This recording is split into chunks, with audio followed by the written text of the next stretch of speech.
Pour la préparation des élections présidentielles 2025, le professeur Maurice Kamto et son parti politique, le MRC, ont besoin de la somme de 6 milliards 169 millions de francs CFA. C'est le montant qui a été dévoilé lors d'une conférence de presse au siège du MRC à Odia ce jeudi 30 janvier 2025.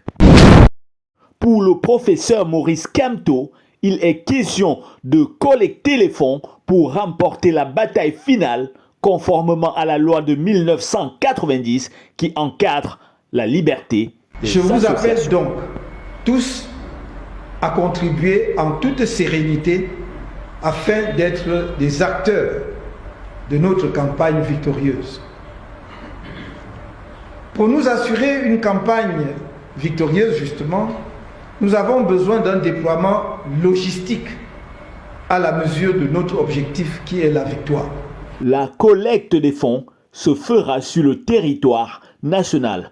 Pour ce qui concerne les contributions de la diaspora, des dispositifs ont été mis en place pour éviter tout soupçon de blanchiment.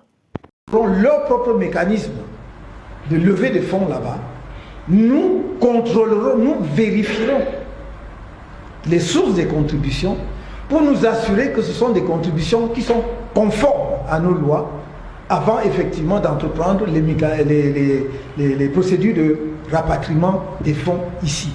Le professeur Maurice Kamto reste ferme, pas besoin des contributions des organisations internationales, donc des étrangers, afin d'éviter tout soupçon de blanchiment de capitaux.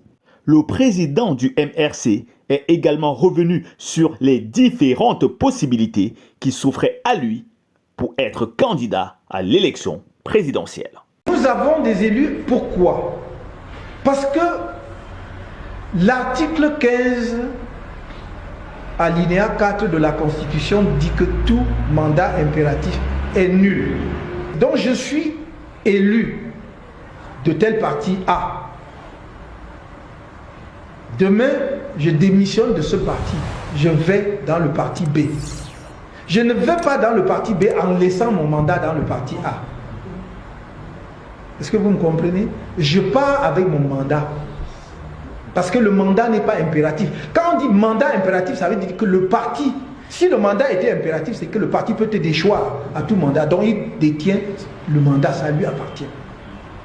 Et c'est pour cela que je vous dis, la disposition n'est pas arrivée dans la Constitution par hasard.